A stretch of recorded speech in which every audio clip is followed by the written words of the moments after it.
Malfurion versus Valera. Watch your back. I must protect the wild.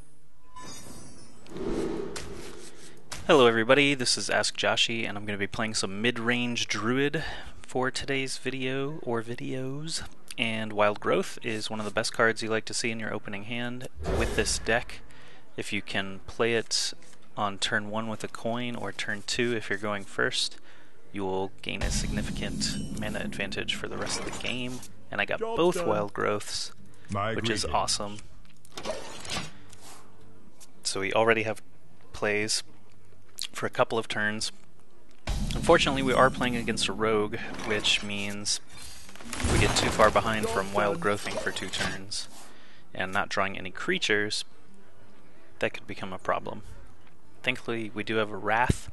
Can deal 3 damage to something like an SI7 agent. Trying to think of other creatures that pop out early for rogues. Sometimes you'll see Argent Squires hit the board, but it's already turn 2 and he hasn't dropped it yet. So coin Van Cleef for 4/4. Would he do that? Okay. So he's off to an early lead with that. I'm going to go ahead and Wrath and Shapeshift to take care of that, because I don't want to get hit for 4 over and over again. For the wild. Nice card draw there. Innervate is going to allow us to get Ancient of Lore on turn 5. That's a little bit better than taking the Wild Growth, since we don't have that many options in our hand. Get that 5/5 out there. He's going to spend it probably at least 2 cards trying to remove it.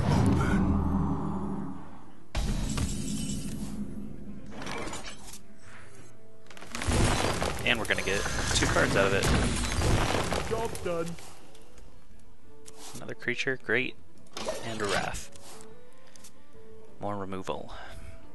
So Cenarius is in this deck because sometimes you can ramp up to him pretty quickly, get 2/2/2 Treants with Taunt, and those then allow you to draw something like Savage Roar and overrun your opponent. So here's Backstab, likely gonna just run the Earthen Ring Farseer into it, or play Eviscerate for 4 damage. He does have the mana to dagger up and use Deadly Poison and finish it as well. But it looks like he's got Shiv in hand. Preparation. He's burning a lot of cards, and he's already used Van Cleef, so this is actually terrific for us.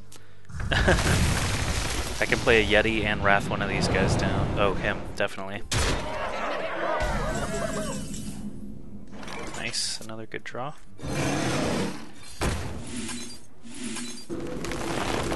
Job done. Next turn, our play looks like another Chillwind Yeti and the probably not the second Wild Growth. Now that the game is getting a little later in turns, it will allow us to get to Cenarius 1 turn earlier. Yeah, let's go ahead and get Cenarius a turn earlier. I think that's fine.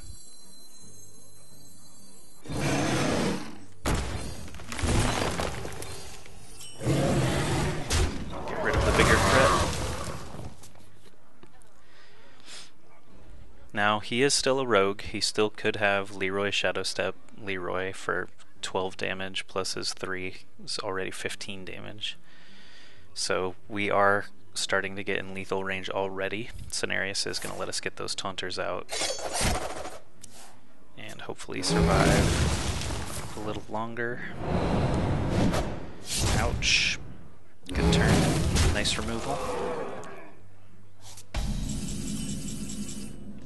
So we're going to slow down his attacks a little bit. Job done. Ragnaros is another option for next turn, depending on how this rogue deals with what I've just played, Cenarius. Force of Nature in hand is always nice. If we get a Savage Roar next turn, if we draw Savage Roar, we're going to be able to deal an insane amount of damage.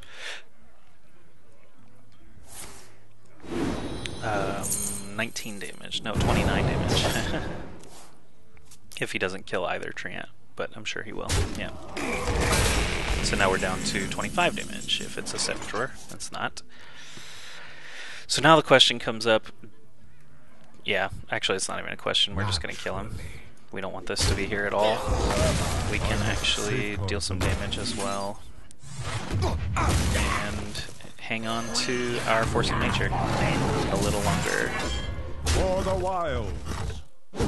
Job done. Okay, so there's only one 2/2 taunt between me and the rogue pouring out a ton of damage on any given turn. So we're still in a very, very stressful situation here. Blade Flurry might be coming up, but it will give us a card and leave us with 2 remaining. Oh no. Now it's gonna kill everything.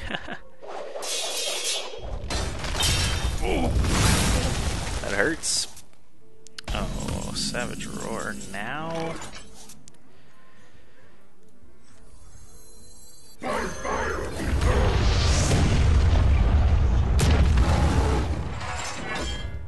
Let's hope we live through some damage here. With 4 cards, a rogue could easily hammer us down from 10 to nothing. Even if I do the Force of Nature Savage Roar combo, it's only going to be 14 damage, and hope that Ragnaros gets lucky, if Ragnaros is even still on the board by the end of that turn. 9 mana, 4 cards. This rogue could have a handful of things like Shiv, Prep. I wonder. No creatures, we have no idea. Okay. Ha, this guy's toast.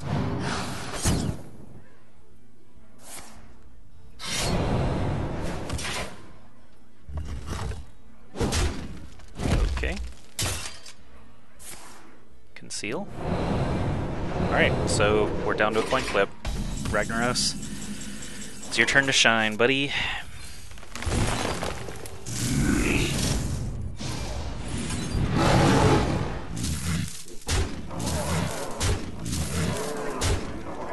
For the wild.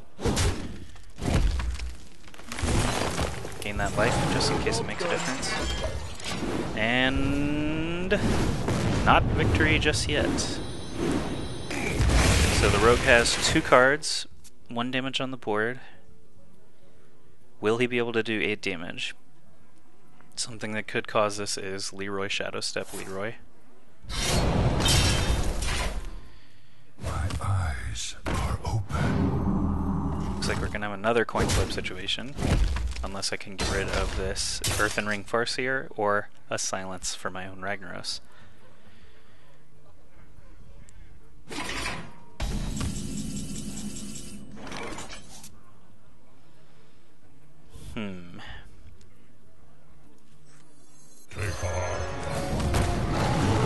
I always want armor. For the wilds. Coin flip again. Coin flip number 2.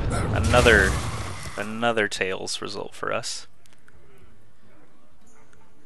Kinda worries me what this card could be. Probably a Shadow Step. Oh no, he does give up. Alright. So Midrange Druid takes out the lovely rogue. We gain another star, and we make our way 1 step closer to Legendary.